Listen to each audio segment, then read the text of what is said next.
ഈ മുകളിലെ സ്ട്രീംസ് പതുക്കെ പതുക്കെ വറ്റിക്കൊണ്ടിരിക്കുകയായിരുന്നു. നേരത്തെയൊക്കെ വർഷം മുഴുവൻ ഒഴുകിയിരുന്നത് ആദ്യം മഴ കഴിഞ്ഞാൽ 1-2 മാസം എന്നുള്ള അവസ്ഥയിലേക്ക് വന്നു. ഇപ്പോഴത്തെ കണ്ടീഷൻ എന്ന് പറഞ്ഞു കഴിഞ്ഞാൽ മഴക്കാലത്ത് പോലും 2 ആഴ്ച മഴയുടെ ഗ്യാപ്പ് വന്നു കഴിഞ്ഞാൽ ഈ പണ്ട് വർഷം മുഴുവൻ ഒഴുകിയിരുന്ന പല സ്ട്രീംസും പറ്റുന്ന ഒരവസ്ഥയാണ്. അതിനിയും കൂടി വരിക ചെയ്യും. കാലാവസ്ഥ മാറുന്നത് കൊണ്ട്, ചൂട് കൂടുന്നത് കൊണ്ട് ഡ്രൈയിങ് അപ്പ് ഓഫ് സ്ട്രീംസ് എന്ന് പറയുന്നത്, സ്ട്രീംസ് പെട്ടെന്ന് വറ്റിപ്പോകുന്നത് വളരെ വേഗത്തിലാവുകയാണ്. ചാലക്കുടി പുഴയിൽ ഉൾപ്പെടെ ഫ്ലഡ് കൺട്രോൾ ഡാം എന്ന് പറഞ്ഞിട്ട് ആ 2018 വെള്ളപ്പൊക്കത്തിന് ശേഷം പ്രപ്പോസലുകൾ വരുന്നുണ്ട്. നിലവിലുള്ള അണക്കെട്ടുകളെ ശരിയായി ഉപയോഗിക്കാതെ, അവിടെ പ്രളയ നിയന്ത്രണത്തിനുള്ള സാധ്യതകൾ ഉപയോഗിക്കാതെ പുതിയൊരു അണക്കെട്ട് ഇതിനു വേണ്ടി തന്നെ വേണമെന്ന് ആവശ്യപ്പെടുകയാണ്. അണക്കെട്ടുകൾ ഉണ്ടാക്കിയിട്ടുള്ള ദോഷങ്ങളെക്കുറിച്ചും ഈവൻ പ്രളയ സമയത്ത് പോലും അത് കൈകാര്യം ചെയ്തതിൽ വന്നിട്ടുള്ള വീഴ്ചകളെക്കുറിച്ചും ജനങ്ങൾക്ക് ബോധ്യമുണ്ട് എന്നുള്ളത് കൊണ്ട് മാത്രമാണ് പ്രപ്പോസലുകൾ വേണ്ടത്ര മുന്നോട്ട് പോകാത്തത്. പ്രായമായിട്ടുള്ള ആൾക്കാർക്ക് പോലും 80കൾ വരെ പുഴ എങ്ങനെയായിരുന്നു എന്നുള്ളതിനെ കുറിച്ചുള്ള ഒരു ധാരണ പലപ്പോഴും കിട്ടുന്നില്ല എന്നുള്ളതാണ്. ആ കാലത്തുണ്ടായിരുന്ന പുഴയുമായിട്ട് കമ്പയർ ചെയ്ത് കഴിഞ്ഞാൽ ഇന്ന് അതിനേക്കാൾ ഉയരെ വന്നിട്ടുള്ള ഒരു പുഴ പോലും കേരളത്തിലെ ഇടനാട്ടിൽ ഒരു സ്ഥലത്ത് നിങ്ങൾക്ക് കാണിച്ചു തരാൻ പറ്റില്ല. അതിനേക്കാൾ ഇപ്പോഴും വളരെ താഴെയാണ്. അന്നുണ്ടായിരുന്നതെന്ന് പറഞ്ഞു കഴിഞ്ഞാൽ ആയിരക്കണക്കിന് വർഷങ്ങൾ കൊണ്ട് വന്നിട്ടുള്ള മണൽ നിക്ഷേപമാണ്.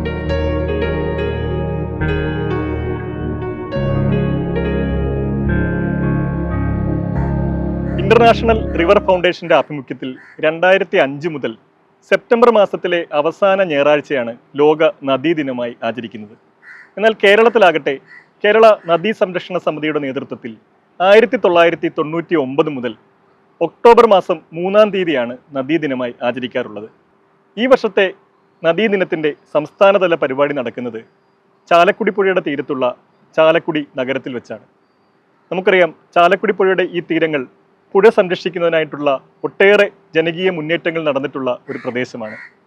അതിരപ്പള്ളി സമരമടക്കം അതിൽ ഉൾപ്പെടും. ഈ സമരങ്ങൾക്കെല്ലാം നേതൃത്വം നൽകിയ ഒരു വ്യക്തിയാണ് ചാലക്കുടി റിവർ പ്രൊട്ടക്ഷൻ ഫോറത്തിൻ്റെ പ്രവർത്തകനായ SP രവി.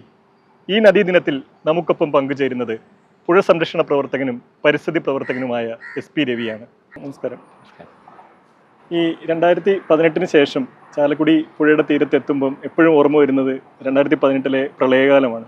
ഒരുപക്ഷെ കേരളത്തിൽ തന്നെ ഈ പ്രളയം ഏറ്റവും രൂക്ഷമായി ബാധിച്ചൊരു പ്രദേശമാണ് ചാലക്കുടി പുഴയുടെ തീരത്തുള്ള പ്രദേശങ്ങളും തോന്നുന്നു. രവിയേട്ടനും പ്രളയം നേരിട്ട് ബാധിച്ചൊരു വ്യക്തിയാണ്. അപ്പോൾ ഈ 2018 ശേഷം ഈ കാലാവസ്ഥ മാറ്റത്തിൻ്റെ കാര്യങ്ങളെ കൂടി ഉൾക്കൊള്ളിച്ചുകൊണ്ട് കേരളത്തിലെ നദീ സംരക്ഷണ പ്രവർത്തനങ്ങളിൽ എന്തെങ്കിലും മാറ്റങ്ങൾ വന്നിട്ടുണ്ടോ? പരിമിതമായ തോതിൽ മാറ്റം വന്നിട്ടുണ്ട് എന്ന് പറഞ്ഞു കഴിഞ്ഞാൽ ചില സ്ഥലങ്ങളിൽ ഈ 2018 ശേഷം പ്രത്യേകിച്ച് മഴക്കാലങ്ങളിൽ ഒരു പ്രളയ സാധ്യതയെക്കുറിച്ചുള്ള ഒരു നിരീക്ഷണം, അത്തരം കാര്യങ്ങളിലേക്ക് പ്രവർത്തനം കൂടുതൽ ഫോക്കസ് ചെയ്തിട്ടുണ്ട്. പ്രത്യേകിച്ച് മീനച്ചില്ല് ആ രീതിയിലുള്ള പ്രവർത്തനങ്ങൾ വളരെ നന്നായി നടക്കുന്നുണ്ട്. ചാലക്കുടി പുഴയിൽ അതുമായി ബന്ധപ്പെട്ട പ്രവർത്തനങ്ങൾ നടക്കുന്നുണ്ട്. കബനിയുമായി ബന്ധപ്പെട്ട് ചില ആക്ടിവിറ്റീസ് നടക്കുന്നുണ്ട്. പമ്പയിൽ ചെറിയ തോതിൽ ചില ഏരിയകളിലൊക്കെ അങ്ങനത്തെ കാര്യങ്ങൾ നടക്കുന്നുണ്ട്. ഭാരതപ്പുഴയിലും വളരെ പരിമിതമായിട്ടുള്ള തോതിൽ അങ്ങനെ ഒരു മഴക്കാലത്ത് പ്രത്യേകിച്ച് തടയണകളുമായി ബന്ധപ്പെട്ടുള്ള നിരീക്ഷണം, അത്തരം കാര്യങ്ങളെല്ലാം നടക്കുന്നുണ്ട്. അപ്പോൾ എന്താ പറയുക, ജനങ്ങളുടെ ഭാഗത്ത് നിന്ന് അധികൃതരുടെ അറിയിപ്പ് എന്നുള്ളതിനപ്പുറം അവരുടെ ഒരു നിരീക്ഷണം, അതിൻ്റെ അടിസ്ഥാനത്തിലുള്ള വിലയിരുത്തൽ, അത്തരം കാര്യങ്ങൾ ചെയ്യുന്ന ഒരവസ്ഥയിലേക്ക് മാറിയിട്ടുണ്ട്. എന്താ പറയുക, ഇപ്പോൾ കാലാവസ്ഥാ പ്രതിസന്ധിയെക്കുറിച്ച് 2018 ശേഷമെങ്കിലും ആളുകൾ അവെയറാണ്. എങ്കിലും അതിൻ്റെ ഒരു ഡെപ്ത് എത്രമാത്രം ഉണ്ടെന്നോ അല്ലെങ്കിൽ അത് ഏതൊക്കെ തരത്തിൽ ബാധിക്കുന്നുണ്ടെന്നോ ഇപ്പോഴും ആളുകൾ വേണ്ടത്ര എന്താ പറയുക, അവർക്കൊരു ധാരണയുണ്ടെന്ന് കരുതാൻ കഴിയില്ല. ഇപ്പം നദീ സംരക്ഷണവുമായി ബന്ധപ്പെട്ട് നിൽക്കുന്നവരാണെങ്കിൽ പോലും നമുക്ക് സത്യം പറഞ്ഞു കഴിഞ്ഞാൽ അറിയില്ല ഈ മാറുന്ന കാലാവസ്ഥ എങ്ങനെയൊക്കെയാണ് നമ്മുടെ നദീവ്യവസ്ഥകളെ ബാധിക്കും എന്നുള്ളത് നമുക്കറിയാം. പക്ഷേ അതിൻ്റെ ഒരു എന്താ പറയുക, ആഴത്തിലുള്ള പഠനങ്ങളോ അത്തരം കാര്യങ്ങളോ ഇതുവരെയും വന്നിട്ടില്ല. അത് പ്രളയത്തിന്റെ രൂപത്തിൽ മാത്രമായിരിക്കില്ലല്ലോ. അല്ല. പ്രളയം ഒരു ഘടകം മാത്രമാണ്. അതായത് ഈ എക്സ്ട്രീം റെയിൻഫോൾ ഇവൻറ്റ്സ്, അതിതീവ്രമായിട്ടുള്ള മഴ കൂടുതലായിട്ട് വരും എന്നുള്ളത് കൊണ്ട് അങ്ങനെ ചുരുങ്ങിയ സമയത്ത് വലിയ മഴ വരുമ്പോൾ അതിനെ താങ്ങാനുള്ള നമ്മുടെ ഒരു പുഴയ്ക്കും ഇന്നിപ്പോൾ കപ്പാസിറ്റി ഇല്ല. അപ്പോൾ അതുകൊണ്ട് തന്നെ ആ മഴക്കാലത്ത് നമ്മൾ പ്രത്യക്ഷത്തിൽ അനുഭവിക്കുന്നത് വെള്ളപ്പൊക്കത്തിൻ്റെ ഇൻസിഡൻറ്റ് കൂടി വരുന്നു, അതുപോലെ തന്നെ ഉരുൾപൊട്ടൽ പോലത്തുള്ള പ്രശ്നങ്ങൾ കൂടി വരുന്നു എന്നുള്ള രീതിയിലാണ്. പക്ഷെ അതിനപ്പുറം മൊത്തം ഒരു എന്താ പറയുക, ഒരു പുഴ എന്ന് പറയുന്ന ഒരു വ്യവസ്ഥയെ വല്ലാതെ ബാധിക്കുന്ന മറ്റ് നിരവധി ഘടകങ്ങളുണ്ട്. പ്രത്യേകിച്ച് താപനിലയിൽ ഉണ്ടായിക്കൊണ്ടിരിക്കുന്ന മാറ്റം, അത് ഇപ്പോൾ ഉയർന്ന വൃഷ്ടി പ്രദേശങ്ങളിലെല്ലാം കാടിൻ്റെ ക്വാളിറ്റിയെ നേരത്തെ തന്നെ നമുക്കറിയാം. വലിയ തോതിൽ കോംപ്രമൈസ്ഡ് ആയിട്ടുള്ള ഒരു അവസ്ഥയിലാണ് പശ്ചിമഘട്ടത്തിലെ എന്താ പറയുക വനാവരണമൊക്കെ നിൽക്കുന്നത്. സ്വാഭാവിക വനങ്ങളുടെ ഒരു എക്സ്റ്റെൻറ്റ് ഭയങ്കരമായിട്ട് കുറഞ്ഞിട്ടുണ്ട്. അപ്പം അതിൻ്റെ കൂടെയാണ് ഇപ്പോൾ ഈ മഴയിൽ വരുന്ന വ്യത്യാസം, താപനിലയിൽ വരുന്ന വ്യത്യാസം. ഇപ്പം മഴക്കാലത്ത് പോലും 2 ദിവസം മഴയില്ല എന്ന് പറഞ്ഞു കഴിഞ്ഞാൽ വേനൽക്കാലത്തെ ഒരവസ്ഥയാണ്.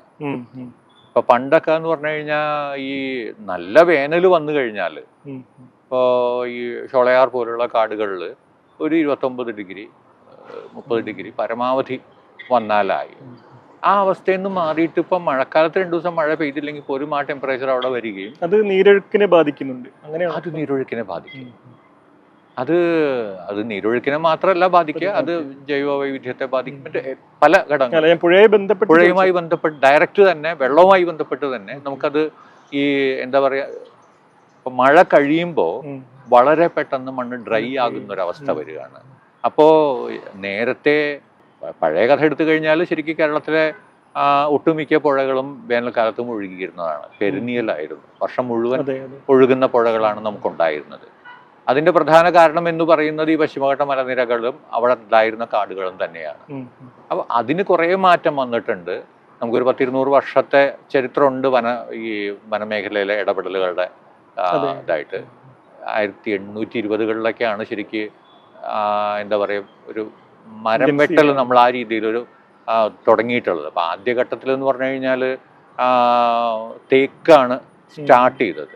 1820കളിലൊക്കെയാണ് തിരുവിതാംകൂറിലും കൊച്ചിയിലൊക്കെ തുടങ്ങിയത്. അതിൻ്റെ പിന്നാലെ തേക്കിൻ്റെ കൂടെ ഒരു വീട്ടിയും ആഞ്ഞിലയും കൂടെ ചേർത്തു. കുറച്ചും കൂടെ കഴിഞ്ഞപ്പോഴത്തേക്കും 1840 1850 ഒക്കെ ആയപ്പോഴത്തേക്കും പ്ലാന്റേഷൻസ് വരാൻ തുടങ്ങി. കാപ്പി, തേയില, ഏലം തോട്ടങ്ങൾ വരാൻ തുടങ്ങി. അവിടുന്ന് ഇങ്ങോട്ട് വന്നു കഴിഞ്ഞാൽ ശരിക്കും 20-ാം നൂറ്റാണ്ടായപ്പോഴത്തേക്കും നമുക്ക് വ്യാപകമായിട്ട് വനങ്ങൾ, സ്വാഭാവിക വനങ്ങളെ മുറിച്ചു മാറ്റി അവിടെ വനത്തോട്ടങ്ങളും മറ്റു സംവിധാനങ്ങളും എല്ലാം ചെയ്യുന്നൊരു രീതിയിലേക്ക് നമ്മൾ മാറിയിരുന്നു. അപ്പോൾ ആദ്യഘട്ടത്തിലൊന്നും ഇത് പുഴകളെ നേരിട്ട് ബാധിക്കുന്നതായിട്ട് അറിയില്ല. മുകളിൽ നടക്കുന്ന ആക്ടിവിറ്റീസ് ആയതുകൊണ്ട് ഇടനാട്ടിലോ അല്ലെങ്കിൽ തീരപ്രദേശത്തോ നിൽക്കുന്ന ആളുകൾ അതെന്തെങ്കിലും വ്യത്യാസം ഉണ്ടാക്കുന്നതായിട്ട് മനസ്സിലാക്കിയിട്ടില്ല. പക്ഷേ പതുക്കെ ഈ കാര്യങ്ങളിൽ മാറ്റം വരികയും ഇതിനിടയിൽ അണക്കെട്ടുകൾ വന്ന പുഴകളിലാണെങ്കിൽ ആ സമയത്ത് തന്നെ അതിൻ്റെ ഒരു എന്താ പറയുക നീരൊഴുക്കിൻ്റെ ആ ഒരു രീതികളിൽ ഹൈഡ്രോളജിക്കൽ റിജീമിൽ മാറ്റങ്ങൾ വന്നിട്ടുണ്ട്. പക്ഷെ ആ ഒരു 1970കൾക്ക് ശേഷമാണ് പ്രത്യക്ഷത്തിൽ നമ്മുടെ പുഴകൾ വല്ലാതെ ആയതായിട്ട് നമ്മൾ മനസ്സിലാക്കുന്നത്. അതെന്ന് പറഞ്ഞു കഴിഞ്ഞാൽ ഞാൻ നേരത്തെ സൂചിപ്പിച്ച കാടിൻ്റെ ഒരു നാശം കൊണ്ട് പതുക്കെ പുഴകളുടെ സ്വാഭാവികമായിട്ടുള്ള വേനൽക്കാല നീരൊഴുക്ക് കുറഞ്ഞു വന്നിരുന്നു. നേരത്തെ വർഷം മുഴുവൻ ഒഴുകിയിരുന്ന സ്ട്രീംസ് പലതും മഴ കഴിഞ്ഞാൽ കുറച്ചും കൂടെ കഴിയുമ്പോഴത്തേക്കും വറ്റിപ്പോകുന്നൊരു അവസ്ഥയിലേക്കൊക്കെ വന്നു തുടങ്ങിയിട്ടുണ്ടായിരുന്നു. അതിൻ്റെ കൂടെ ഈ 70കൾ മുതൽ 70കൾക്ക് ശേഷമാണ് നമ്മൾ മണൽ വ്യാപകമായിട്ട് പുഴയിൽ നിന്ന് എടുക്കാൻ തുടങ്ങിയത്. അത് ഈ ഒരു വാട്ടർ ലെവൽ പലയിടത്തും ഇടനാട്ടിൽ പ്രത്യേകിച്ച് 3-4 മീറ്ററൊക്കെ താഴ്ത്തുന്നൊരവസ്ഥ വരികയും അത് വളരെ പെട്ടെന്ന് തന്നെ പരിസര പ്രദേശങ്ങളിലെ ഭൂജലനിരപ്പ് താഴ്ത്തുകയും ചെയ്യുന്നതിനിട വന്നു. ഏകദേശം ഇതേ സമയത്താണ് നമ്മൾ വ്യാപകമായിട്ട് നെൽവയലും തണ്ണീർത്തടങ്ങളും ഫ്ലഡ് പ്ലെയിൻസും എല്ലാം നികത്താൻ തുടങ്ങുന്നത്. അപ്പോൾ ഇതെല്ലാം കൂടി ചേർന്ന് അതിൻ്റെ കൂടെ മലിനീകരണത്തിൻ്റെ പ്രശ്നം, തീരപ്രദേശങ്ങൾ കൂടുതലായിട്ട് കയ്യേറുന്നൊരു സാഹചര്യം, അവിടെ നിർമ്മിതികൾ വരുന്നൊരു അവസ്ഥ, ഇതെല്ലാം കൂടെ ചേർന്ന് ഈ ഒരു വ്യത്യാസം കാണിക്കുന്നത് അപ്പോഴാണ്. ഇതിനിടയിലെല്ലാം ഈ മുകളിലെ സ്ട്രീംസ് പതുക്കെ വറ്റിക്കൊണ്ടിരിക്കുകയായിരുന്നു. നേരത്തെയൊക്കെ എന്താ വർഷം മുഴുവൻ ഒഴുകിയിരുന്നത് ആദ്യം മഴ കഴിഞ്ഞാൽ 1-2 മാസം എന്നുള്ള അവസ്ഥയിലേക്ക് വന്നു. ഇപ്പോഴത്തെ കണ്ടീഷൻ എന്ന് പറഞ്ഞു കഴിഞ്ഞാൽ മഴക്കാലത്ത് പോലും 2 ആഴ്ച മഴയുടെ ഗ്യാപ്പ് വന്നു കഴിഞ്ഞാൽ ഈ പണ്ട് വർഷം മുഴുവൻ ഒഴുകിയിരുന്ന പല സ്ട്രീംസും പറ്റുന്ന ഒരവസ്ഥയാണ്. അപ്പം അതിനിയും കൂടി വരിക ചെയ്യാം. കാലാവസ്ഥ മാറുന്നത് കൊണ്ട്, ചൂട് കൂടുന്നത് കൊണ്ട് ഈ ഡ്രൈയിങ് അപ്പ് ഓഫ് സ്ട്രീംസ് എന്ന് പറയുന്നത്, സ്ട്രീംസ് പെട്ടെന്ന് വറ്റിപ്പോകുന്നത് വളരെ വേഗത്തിലാവുകയാണ്. അതിനിയും കൂടി വരികയാണ്. അപ്പം അതൊരു എന്താ പറയുക, നമുക്ക് പ്രതീക്ഷിക്കാവുന്നതിനപ്പുറത്തെ ആഘാതങ്ങൾ ഉണ്ടാക്കാവുന്ന ഒരു ഘടകമാണ്. ഇതിപ്പോൾ രവിയേട്ടനെ പോലെ ഈ സിവിൽ സൊസൈറ്റി ഗ്രൂപ്പുകളല്ലാതെ ഈ സർക്കാർ തലത്തിലോ അല്ലെങ്കിൽ ശാസ്ത്ര സമൂഹമൊക്കെ ഇത് മോണിറ്റർ ചെയ്യുന്നുണ്ടോ ഈ നീരൊഴുക്കിലെ വ്യത്യാസം? ചില പഠനങ്ങൾ ഇപ്പോൾ CWRDMന്റെ ഭാഗത്തു നിന്നായാലും KFRAയുടെ ഭാഗത്തു നിന്നായിരുന്നു. പക്ഷേ അത് ഈ സ്റ്റഡീസിൻ്റെ ഒരു പരിമിതി എന്ന് പറഞ്ഞു കഴിഞ്ഞാൽ ഇപ്പോൾ KFRA വനങ്ങൾക്ക് എന്തൊക്കെ സംഭവിക്കുന്നു എന്നുള്ള രീതിയിലാണ് പഠിക്കുക. CWRDM ഹൈഡ്രോളജിക്കൽ റെജിമിന് എന്ത് വരുന്നു എന്നാണ്. പക്ഷെ ഇതിനെ കമ്പൈൻ ചെയ്തുകൊണ്ടുള്ള സ്റ്റഡീസ് നടക്കുന്നുണ്ടോ എന്നുള്ളത് സംശയമാണ്. ശരിക്കും അങ്ങനെയും കൂടിയാണ് വേണ്ടത്. ഒരു എന്താ പറയുക, ഒരു മൾട്ടി ഡിസിപ്ലിനറി ടീം തന്നെ ഇത്തരം പഠനങ്ങൾക്ക് പോകുമ്പോഴാണ് അത് കുറച്ചും കൂടെ ആഴത്തിലുള്ള ഒരു തിരിച്ചറിവിലേക്ക് വരിക. അപ്പം അങ്ങനെ വന്നിട്ടുണ്ടെന്ന് തോന്നുന്നില്ല. അത് വരേണ്ടത് അത്യാവശ്യമാണ്, വളരെ വേഗം ചെയ്യേണ്ടതുണ്ട്. അതിൻ്റെ കൂടെ ഇപ്പം എന്നെപ്പോലുള്ളവരൊക്കെ ആശങ്കപ്പെടുത്തുന്ന ഒരു കാര്യം എന്താണെന്ന് പറഞ്ഞു കഴിഞ്ഞാൽ, നമുക്ക് ഇപ്പോൾ കേരളത്തിൻ്റെ ഒരു ജലസമൃദ്ധി എന്ന് പറയുന്നത് ഇപ്പം നമ്മളെ സംബന്ധിച്ച് പഴങ്കഥയാണ്. നീണ്ട മഴക്കാലമുണ്ട്, ശക്തമായിട്ടുള്ള മഴ കിട്ടുന്നുണ്ട്, ആ സമയത്ത് വെള്ളം ധാരാളമുണ്ട്. പക്ഷേ വേനൽക്കാലമായി കഴിഞ്ഞാൽ കൂടുതൽ കൂടുതൽ പ്രദേശങ്ങൾ വരൾച്ചാബാധിതമായിട്ട് മാറിക്കൊണ്ടിരിക്കുന്ന ഒരവസ്ഥയാണ്. അപ്പോൾ ഇതിൽ നിന്ന് മാറി സംസ്ഥാനത്തിൻ്റെ ഒരു ജലസുരക്ഷ ഉറപ്പുവരുത്തണം എന്നുണ്ടെങ്കിൽ നമുക്ക് നമ്മുടെ ഈ നദികൾ ഉൾപ്പെടെയുള്ള ജലാശയങ്ങളെ വീണ്ടെടുത്തേ മതിയാവും. ആ ഒരു പ്രോസസ്സിനെ കൂടെ മാറുന്ന കാലാവസ്ഥ വല്ലാതെ ബാധിക്കും എന്നുള്ള ആശങ്കയാണ് ഉപയോഗിക്കുന്നത്. കാരണം ഒരു പുഴയെ തിരിച്ചു പിടിക്കണം എന്നുണ്ടെങ്കിൽ അതിൻ്റെ തലപ്പത്ത് മുതൽ നമ്മൾ തുടങ്ങണം. വനമേഖലകൾ മുതൽ തന്നെ, വൃഷ്ടിപ്രദേശങ്ങൾ മുതൽ തന്നെ ഇത് സ്റ്റാർട്ട് ചെയ്യേണ്ടി വരും. ചൂട് കൂടി വരുമ്പോൾ നമുക്ക് ഈ ഒരു വനങ്ങളുടെ ഒരു റീജനറേഷൻ എന്ന് പറയുന്നത് അത് കുറെ കൂടെ ബുദ്ധിമുട്ടായി മാറുകയാണ്. അതിൻ്റെ കൂടെ വൈൽഡ് ലൈഫിനെ ബാധിക്കുന്നതും, ഈ വൈൽഡ് ലൈഫും ഫ്ലോറയും ഫോണും തമ്മിലുള്ള പലതരത്തിലുള്ള ബന്ധങ്ങളുണ്ട്. നമുക്കറിയാവുന്നതിനപ്പുറമുള്ള അവരുടെ ബന്ധങ്ങളുണ്ട്. അപ്പോൾ അതിനെല്ലാം ബാധിക്കുന്ന പ്രശ്നങ്ങളുണ്ട്. ഇവിടെ നേരത്തെ മണൽവാരലിനെ കുറിച്ച് സൂചിപ്പിച്ചില്ല, ഞാൻ ആ ഒരു ചോദ്യത്തിലേക്ക് വരാം. ഇപ്പൊ കേരളത്തിലെ നദികളെ സംബന്ധിച്ച് ഏറെക്കാലം നമ്മൾ ചർച്ച ചെയ്തുകൊണ്ടിരുന്ന ഒരു പ്രശ്നമായിരുന്നു മണൽവാരലിന്റെ പ്രശ്നം. ഇപ്പൊ 2001 മണൽവാരൽ നിയന്ത്രണ നിയമം വന്നു. പക്ഷെ എന്നാലും ആ നിയമം കൊണ്ടൊന്നും അങ്ങനെ തടയപ്പെട്ടില്ല. പിന്നെയും ജനകീയമായ കുറെ ഇടപെടലുകൾ സാമൂഹ്യ പ്രവർത്തകരുടെയും പരിസ്ഥിതി പ്രവർത്തകരുടെയും ഒക്കെ ഭാഗത്തു നിന്നുണ്ടായിട്ടാണ് കേരളത്തിൽ പല നിയമങ്ങളും കോടതി ഇടപെടലുകളും ഒക്കെ വഴി മണൽവാരൽ ഏകദേശം കുറേയൊക്കെ തടയാൻ കഴിഞ്ഞത്. പക്ഷേ 2018 പ്രളയത്തിന് ശേഷം കേരളത്തിലെ നദികളിൽ വ്യാപകമായി മണൽ അടിഞ്ഞുകൂടിയിട്ടുണ്ടെന്നും ഇത് സാമ്പത്തിക ആവശ്യങ്ങൾക്കായിട്ട് വേണമെങ്കിൽ എടുത്തുപയോഗിക്കാമെന്നൊക്കെയുള്ളൊരു നിലപാട് സർക്കാർ എടുക്കുകയും മണൽ വീണ്ടും വലിയ തോതിൽ വാരാനുള്ളൊരു ശ്രമം ആരംഭിക്കുകയും ചെയ്തല്ലോ. അപ്പോൾ അതിൻ്റെ കൂടെ ഒരു സാൻഡ് ഓഡിറ്റിംഗ് നടന്ന് കേരളത്തിലെ 17 നദികളിൽ മണലുണ്ട്, ഈ മണൽ വേണമെങ്കിൽ നമുക്ക് എടുത്ത് ഉപയോഗിക്കാം എന്നുള്ള ഒരു കണക്കെടുപ്പ് നടക്കുകയുണ്ടായി. ശരിക്കും അങ്ങനെ 2018 പ്രളയത്തിന് ശേഷം ആ രീതിയിൽ മണൽ നിക്ഷേപം കൂടുതലായിട്ട് ഉണ്ടായിട്ടുണ്ടോ? ഈ വാദത്തിൽ എന്തെങ്കിലും കഴമ്പുണ്ടോ? അത് വളരെ ബോധപൂർവം സ്ഥാപിത താല്പര്യങ്ങൾക്ക് വേണ്ടി ഉയർത്തിക്കൊണ്ടുവന്ന വാദമായിട്ടേ കാണാൻ പറ്റുകയുള്ളൂ. കാരണം ഇപ്പോൾ 2018 അല്ലെങ്കിൽ 2019 വെള്ളപ്പൊക്കത്തിൻ്റെ സമയത്ത് കുറേയൊക്കെ മണൽ വന്നിട്ടുണ്ടാവും. പ്രത്യേകിച്ച് ഈ പല ഡാമുകളും തുറന്ന സമയത്ത് അതിൻ്റെ ഈ അടിത്തട്ടിലുള്ള റിവേഴ്സ് ലോയ്സ് ഉൾപ്പെടെയൊക്കെ തുറന്നതുകൊണ്ട് ചില സ്ഥലങ്ങളിലൊക്കെ കുറച്ചൊക്കെ മണൽ വന്നിട്ടുണ്ടാവും. അതിനേക്കാൾ കൂടുതലായിട്ട് കുറച്ചെങ്കിലും മണലുള്ള പുഴകൾ, ഇപ്പോൾ ഭാരതപ്പുഴ പോലുള്ള സ്ഥലങ്ങളിലൊക്കെ ആക്ച്വലി സംഭവിച്ചിട്ടുള്ളത് എന്താണെന്ന് വെച്ച് കഴിഞ്ഞാൽ, ഒരു സ്ഥലത്തുള്ള മണൽ മറ്റൊരു സ്ഥലത്തേക്ക് മാറി എന്നുള്ളതാണ്. അതിൻ്റെ ആ ഒരു പുഴയുടെ അടിത്തട്ടിൽ തന്നെ അതിൻ്റെ ഒരു ഷിഫ്റ്റിംഗ് ആണ് കൂടുതലായിട്ട് നടന്നത്. പുറത്തുനിന്ന് ഈ മുകളിൽ നിന്ന് വരുന്നതിനേക്കാൾ കൂടുതലായിട്ട് അത്തരത്തിലുള്ള മാറ്റങ്ങളാണ് വന്നത്. പക്ഷെ അതിനേക്കാൾ പ്രധാനം എന്താണെന്ന് വെച്ച് കഴിഞ്ഞാൽ, ഈ ചില കാര്യങ്ങളിൽ മനുഷ്യരുടെ ഓർമ്മയുടെ ഒരു സ്പാൻ എന്ന് പറയുന്നത് വളരെ കുറവാണ്. നമുക്ക് ചില കാര്യങ്ങൾ 100 കൊല്ലം മുമ്പത്തെയോ അല്ലെങ്കിൽ 500 കൊല്ലം മുമ്പത്തെയോ ചരിത്രം വായിക്കുമ്പോൾ തന്നെ നമ്മുടെ ആ ഉള്ളിൽ അതിൻ്റെ ഒരു ഇത് നിന്നു വരും. പക്ഷേ തൊട്ട് മുമ്പുള്ള 10 വർഷം അല്ലെങ്കിൽ 20 വർഷം മുമ്പ് നടന്നിട്ടുള്ള കാര്യങ്ങളെക്കുറിച്ച് നമ്മുടെ ഓർമ്മകൾ ചിലപ്പോൾ വളരെ പെട്ടെന്ന് മാഞ്ഞു പോകുന്നൊരവസ്ഥയുണ്ട്. ഇപ്പോൾ കേരളത്തിലെ പ്രായമായിട്ടുള്ള ആൾക്കാർക്ക് പോലും 80കൾ വരെ പുഴ എങ്ങനെയായിരുന്നു എന്നുള്ളതിനെ കുറിച്ചുള്ള ഒരു ധാരണ പലപ്പോഴും കിട്ടുന്നില്ല എന്നുള്ളതാണ്. ആ കാലത്തുണ്ടായിരുന്ന പുഴയുമായിട്ട് കമ്പയർ ചെയ്ത് കഴിഞ്ഞാൽ ഇന്ന് അതിനേക്കാൾ ഉയരെ വന്നിട്ടുള്ള ഒരു പുഴ പോലും കേരളത്തിലെ ഇടനാട്ടിൽ ഒരു സ്ഥലത്തും നിങ്ങൾക്ക് കാണിച്ചു തരാൻ പറ്റില്ല. അതിനേക്കാൾ ഇപ്പോഴും വളരെ താഴെയാണ്. അന്നുണ്ടായിരുന്നതെന്ന് പറഞ്ഞു കഴിഞ്ഞാൽ ആയിരക്കണക്കിന് വർഷങ്ങൾ കൊണ്ട് വന്നിട്ടുള്ള മണൽ നിക്ഷേപമാണ്. എത്രയോ എന്താ പറയുക, മണപ്പുറങ്ങൾ കേരളത്തിൻ്റെ ഓരോ പുഴയുടെ തീരത്തും ഉണ്ടായിരുന്നു. ചാലക്കുടി പുഴയിലുണ്ടായിരുന്നു, പെരിയാറിലുണ്ടായിരുന്നു, പമ്പയിലുണ്ടായിരുന്നു. അപ്പം അത്തരം മണൽപ്പുറങ്ങൾ മിക്കവാറും എല്ലാം പൂർണ്ണമായിട്ടും നഷ്ടപ്പെട്ടു. വളരെ എന്താ പറയുക, അപൂർവം ചില സ്ഥലങ്ങളിൽ ജനങ്ങളുടെ റെസിഡൻസ് കൊണ്ടോ അല്ലെങ്കിൽ എന്തെങ്കിലും തരത്തിലുള്ള കൾച്ചറൽ ഇമ്പോർട്ടൻസ് കൊണ്ടോ ഒക്കെ കുറച്ചൊക്കെ പിടിച്ചു നിൽക്കുന്നുണ്ട് എന്നുള്ള ഒഴിച്ചു കഴിഞ്ഞാൽ നമ്മുടെ മണപ്പുറങ്ങൾ മിക്കവാറും നഷ്ടപ്പെട്ട് പോയി കഴിഞ്ഞു. ഭാരതപ്പുഴ മാത്രമാണ് കുറച്ച് വ്യത്യാസമുള്ളത്. അത് പിന്നെ ഈ എന്താ പറയുക, കേരളത്തിലെ ബാക്കി പുഴകളിൽ നിന്ന് ഒരു ഭൂമിശാസ്ത്രപരമായിട്ട് തന്നെ കുറച്ച് വ്യത്യസ്തമായിട്ടുള്ള പുഴത്തടായതുകൊണ്ടാണ്. അപ്പോൾ ഇതിൽ ഈ ആ, അങ്ങനെ ഇപ്പോൾ ഉള്ളതിനേക്കാളും വളരെ ഉയരത്തിൽ മണൽ നിക്ഷേപം ഉണ്ടായിരുന്ന കാലത്തും നമുക്ക് വളരെ ശക്തമായിട്ടുള്ള മഴയൊക്കെ പെയ്തിട്ടൊക്കെ ഉണ്ട്. ഇപ്പൊ മാത്രമല്ല അങ്ങനെ പെയ്യുന്നത്, പണ്ടും പെയ്തിട്ടൊക്കെ ഉണ്ട്. പെയ്യുന്ന രീതികളിൽ വ്യത്യാസം വന്നിട്ടുണ്ട്. പണ്ട് ഇപ്പോൾ വലിയ വെള്ളപ്പൊക്കം പ്രളയം ഒക്കെ വരുന്ന കാലത്ത് എന്ന് പറഞ്ഞു കഴിഞ്ഞാൽ 3, 4, 5 ദിവസം അടുപ്പിച്ച് അതിശക്തമായിട്ടുള്ള മഴ പെയ്യാന്നുള്ളതാണ്.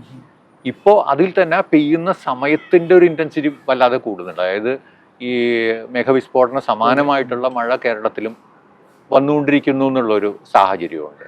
അത് പണ്ട് ഹിമാലയനിൽ മാത്രമാണ് അങ്ങനെ കണ്ടിരുന്നത്. അതിപ്പോൾ ഇവിടെയും അത്തരത്തിലുള്ള മഴ വരുന്നുണ്ട് എന്നുള്ള വ്യത്യാസമുണ്ട്. പക്ഷെ അതിനപ്പുറം നോക്കിക്കഴിഞ്ഞാൽ ഈ അതിശക്തമായിട്ടുള്ള മഴ പണ്ട് വന്നിട്ടുണ്ട്, വലിയ വെള്ളപ്പൊക്കങ്ങൾ പഴയ കാലത്ത് വന്നിട്ടുണ്ട്. പക്ഷെ അന്നൊക്കെ ഈ പുഴയിൽ ഇപ്പോഴുള്ള മണലൊന്നും അല്ല, അതിനേക്കാൾ വളരെ കൂടുതലാണ്. രണ്ടാമത്തെ ഒരു കാര്യം എന്താണെന്ന് വെച്ച് കഴിഞ്ഞാൽ ഇപ്പോൾ ഈ മണൽ എന്നുള്ള വാക്ക് പറയാൻ പറ്റാത്തത് കൊണ്ട് ചെളിയും മറ്റു സാധനങ്ങളും എന്നുള്ള രീതിയിലാണ് പറയുക. എന്താന്ന് വെച്ച് കഴിഞ്ഞാൽ മണലാണെന്നുണ്ടെങ്കിൽ നിങ്ങൾക്ക് മണൽ വാരണമെങ്കിൽ അതിന് അതിൻ്റെതായ നിയമങ്ങളുണ്ട്. 2001 നിയമം കേരളത്തിൽ വന്നതാണ്.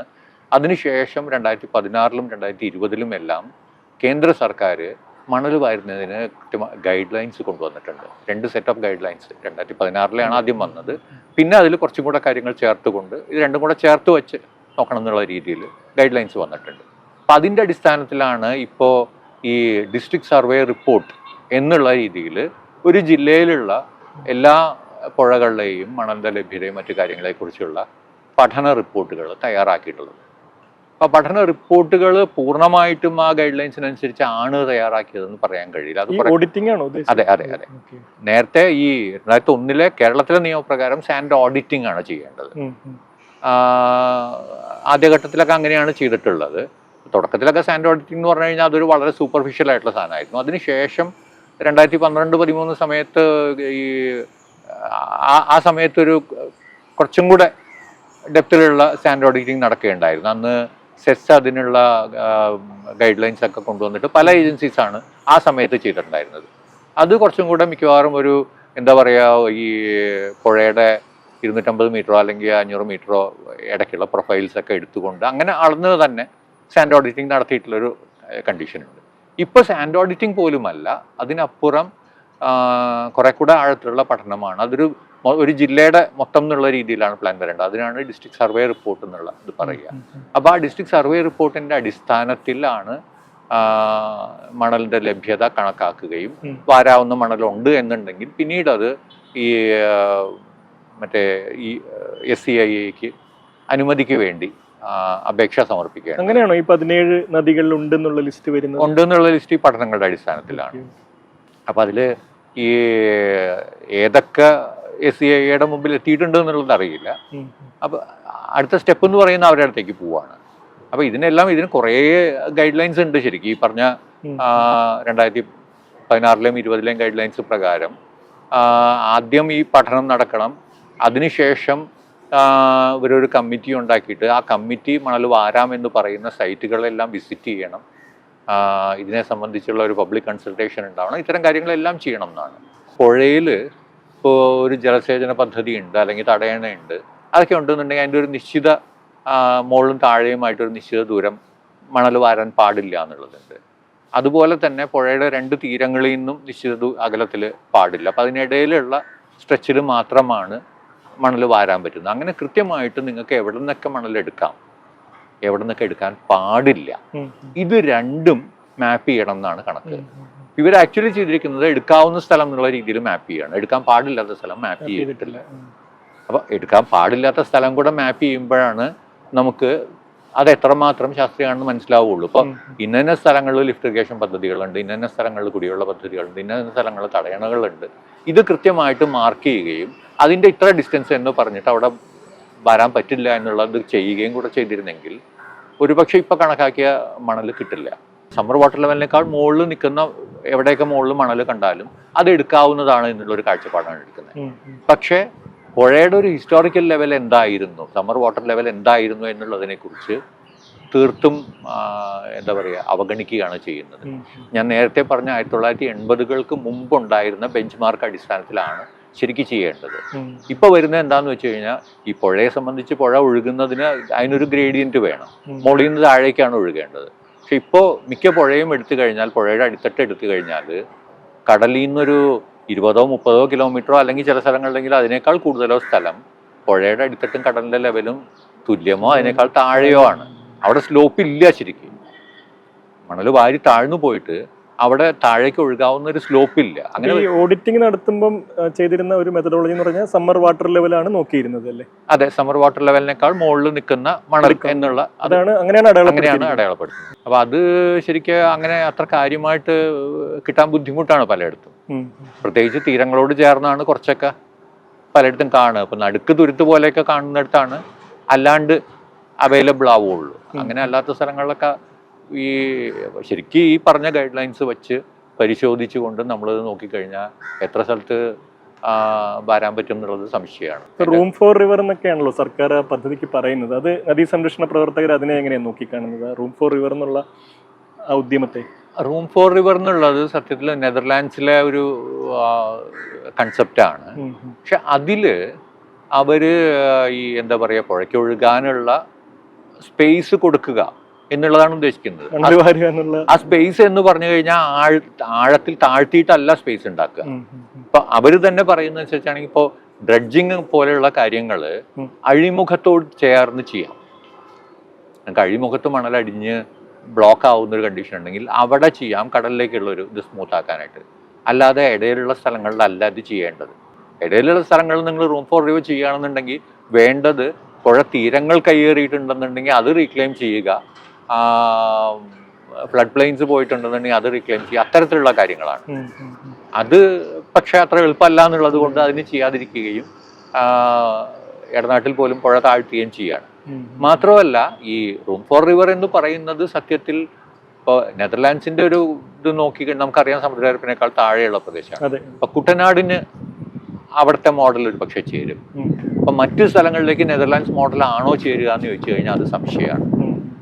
ഈ മറ്റൊരു ചോദ്യത്തിലേക്ക് വന്നാൽ, ഈ കേരളത്തിലെ പ്രധാനപ്പെട്ട നദികളെല്ലാം ഈ തമിഴ്നാടുമായിട്ടുള്ള എന്തെങ്കിലും ജലകരാറുകൾ വഴി നമ്മൾ ജലം കൈമാറുന്ന, തമിഴ്നാടിന് കൂടി കൈമാറുന്ന തരത്തിലാണ് എല്ലാ പ്രധാനപ്പെട്ട നദികളും നിൽക്കുന്നത്. ഇപ്പോൾ ചാലക്കുടി പുഴയും തമിഴ്നാടുമായിട്ട് അത്തരത്തിൽ പറമ്പിക്കുളം ആളിയാർ കരാറ് വഴി ജല കൈമാറ്റം നടത്തുന്നുണ്ട്. പക്ഷേ ഈ ജലകരാറുകളിലൊക്കെ മിക്ക ജലകരാറുകളിലും പലതരത്തിലുള്ള തർക്കങ്ങൾ ഈ സംസ്ഥാനങ്ങൾ തമ്മിൽ നിലനിൽക്കുന്നുണ്ട്. ഈ തർക്കങ്ങൾ നീണ്ടുപോകുന്നതും പരിഹരിക്കാൻ കഴിയാത്തതും കേരളത്തിലെ നദീ സംരക്ഷണ പ്രവർത്തനങ്ങളെ ഏത് രീതിയിലാണ് ബാധിക്കുന്നത്? ഈ വിഷയത്തിൽ വളരെ കാലങ്ങളെ ഇടപെട്ടുകൊണ്ടിരിക്കുന്ന ഒരു വ്യക്തി കൂടിയാണല്ലോ രവിയേട്ടൻ. വാസ്തവത്തിൽ നമ്മളെ സംബന്ധിച്ച് ഏറ്റവും പ്രധാനപ്പെട്ട തർക്കങ്ങൾ നിൽക്കുന്നത് മുല്ലപ്പെരിയാറിലും പറമ്പിക്കുളം ആളിയാർ ഈ കരാറുമായി ബന്ധപ്പെട്ടുമാണ്. മറ്റുള്ളതുണ്ട്, ഇപ്പോൾ ശിരുവാണിയുണ്ട്, കാവേരിയുമായി ബന്ധപ്പെട്ട കാര്യത്തിലും നമ്മളെ സംബന്ധിച്ച് നമുക്ക് എന്താ പറയുക നഷ്ടം വരുന്നു എന്നുള്ളൊരിതുണ്ട്. അപ്പം ഇതിൻ്റെ എല്ലാം ഒരു ചരിത്രം അത് ഈ കാവേരിയുടെ തന്നെയാണ്. കബനിയിൽ വരുന്നുണ്ട്, അതുപോലെ തന്നെ ഭവാനിപ്പുഴയിൽ വരുന്നുണ്ട്, പാമ്പാറ് വരുന്നുണ്ട്. ഇത് മൂന്നും കാവേരിയുമായി ബന്ധപ്പെട്ട ഇതാണ്. അപ്പം ഇതിൽ ഈ നമ്മുടെ ഒരു പഴയ കാഴ്ചപ്പാടിൻ്റെ ഒരു പ്രശ്നം, നമ്മുടെ മാത്രമല്ല നമ്മളെക്കുറിച്ച് മറ്റുള്ളവരുടെയും ഒരു കാഴ്ചപ്പാടിൻ്റെ പ്രശ്നം കൂടി ഉണ്ടായിരുന്നു. കേരളം ധാരാളം ജലമുള്ള സ്ഥലമാണ് എന്നാണ് പൊതുവെ ഒരു ധാരണയുണ്ടായിരുന്നത്. ഈ ധാരണ നമ്മുടെ ഭരണാധികാരികൾക്കും ഉണ്ടായിരുന്നു. അപ്പം അതുകൊണ്ട് തന്നെ അവർ പഴയ കാലത്ത് വെള്ളം കൊടുക്കുന്നതിന് അവർക്ക് വലിയ എതിർപ്പുകൾ ഉണ്ടായിരുന്നില്ല എന്നാണ് മനസ്സിലാക്കേണ്ടി വരിക. ഇപ്പം ചിലരൊക്കെ ഈ എന്താ പറയുക എതിർപ്പ് ഉന്നയിച്ചിട്ടുണ്ട്. പക്ഷേ പൊതുവിൽ ഭരണകൂടത്തിൻ്റെ നിലപാട് ഇത്തരം ട്രാൻസ്ഫറുകളെ കുറെ കൂടെ എന്താ പറയുക ഒരു ദേശീയ കാഴ്ചപ്പാടോടുകൂടി കാണണം എന്നൊക്കെ പറയുന്ന രീതിയിൽ പുഴ എന്ന് പറയുന്നതിന് അതിനൊരു ജൈവ വ്യവസ്ഥയായിട്ട് കാണാൻ അന്ന് കഴിയില്ലായിരുന്നു. ഒരു പക്ഷെ അത്തരത്തിലുള്ള എന്താ പറയുക ഒരു ചർച്ചകളോ അങ്ങനത്തെ കാര്യങ്ങളോ ആ കാലത്ത് ഇല്ല എന്നുള്ളത് നമുക്ക് പറയേണ്ടി വരും. അപ്പൊ അതൊരു പൂർണ്ണമായിട്ടും അവരുടെ ഒരു ഫോൾട്ടായിട്ട് നമുക്ക് പറയാൻ പറ്റില്ല. എന്നാലും ഭൂമിശാസ്ത്രപരമായി ഇപ്പൊ പലതും തമിഴ്നാടിൽ നിന്ന് ഉത്ഭവിക്കുന്നു, അപ്പൊ അവർക്ക് കൂടി അർഹതയില്ലേ, അങ്ങനെയുള്ള ചോദ്യങ്ങളും ഉണ്ടായിരുന്നില്ലേ അന്ന്? അങ്ങനത്തെ ഒരു കണക്കിലല്ല ചെയ്തിട്ടുള്ളത്. ഇപ്പൊ മുല്ലപ്പെരിയാറിനെ സംബന്ധിച്ചാണെങ്കിൽ ആ അണക്കെട്ട് നിൽക്കുന്നതും അതിന്റെ വൃഷ്ടിപ്രദേശങ്ങളും പൂർണ്ണമായിട്ടും കേരളത്തിനകത്താണ്. അതിനകത്ത് ഒരു ഇഞ്ച് പോലും തമിഴ്നാടിന് വരുന്നില്ല. പക്ഷെ 100% വെള്ളം തമിഴ്നാട്ടിലേക്ക് തിരിച്ചു വിടുകയാണ് ചെയ്യുന്നത്. അപ്പൊ ഇതിൽ ഏറ്റവും വലിയ പ്രശ്നം അവിടെയാണ്. നമ്മൾ ഈ ഡൈവേർഷൻ അനുവദിക്കുമ്പോൾ തന്നെ പറഞ്ഞൊരു മാനുഷികമായിട്ടുള്ള പരിഗണനയിൽ കുറച്ച് വെള്ളം കൊടുക്കുന്നു എന്ന് വയ്ക്കുന്നു, അത് നമുക്ക് മനസ്സിലാക്കാൻ പറ്റും. പക്ഷെ അപ്പോഴും ഒരു പുഴയെ അല്ലെങ്കിൽ അതിൻ്റെ ഒരു കൈവഴിയെ പൂർണ്ണമായിട്ടും വഴി തിരിച്ചു വിടുന്ന രീതി, ആ രീതി ശരിക്ക് എന്താ പറയുക ഇന്ത്യൻ ഭരണഘടന നോക്കിയാൽ തന്നെ അതിന് വിരുദ്ധമാണെന്ന് പറയേണ്ടി വരും. കാരണം ഭരണഘടനാ പ്രകാരം ഈ നദികൾ ഉൾപ്പെടെയുള്ള ഈ പ്രകൃതി സമ്പത്ത് എന്ന് പറയുന്നതിൻ്റെ കസ്റ്റോഡിയൻ മാത്രമാണ് സർക്കാർ. ആ കസ്റ്റോഡിയൻ്റെ ഉത്തരവാദിത്വം എന്ന് പറയുന്നത് ഇത് പരിപാലിച്ച് പരിപോഷിപ്പിച്ച് വരുന്ന തലമുറകൾക്ക് കൈമാറണം എന്നുള്ളതാണ്. നിങ്ങളെങ്ങനെയാണ് ഒരു പുഴയെ പൂർണ്ണമായിട്ടും ബ്ലോക്ക് ചെയ്ത് മറ്റൊരു വഴിക്ക് തിരിച്ചു വിട്ട് അതിന് താഴെയുള്ള പുഴയെ കൊന്നു കഴിയുമ്പോൾ അത് പരിപോഷിപ്പിക്കുന്നത് എങ്ങനെയാണ്? അതെങ്ങനെയാണ് നിങ്ങൾ വരും തലമുറയ്ക്ക് ഇത് കൈമോശം വരാതെ കൈമാറുന്നത്? അപ്പോൾ ഇത്തരം കാര്യങ്ങളൊന്നും പരിഗണിക്കാതെയാണ് നമ്മൾ പലയിടത്തും അണക്കെട്ടുകൾ നിർമ്മിച്ചിട്ടുള്ളതും വെള്ളം തിരിച്ചു വിട്ടിട്ടുള്ളത്. അത് തമിഴ്നാട്ടിലേക്ക് തിരിച്ചു വിടുന്നത് മാത്രമല്ല, ഇടുക്കി അണക്കെട്ടിന് താഴെ പെരിയാർ ഇല്ലല്ലോ. അതിന് താഴെ ജനവാസമായി മാറിക്കഴിഞ്ഞു. വെള്ളം പിന്നെ മൂവാറ്റുപുഴയാറിലേക്കാണ് പോകുന്നത്.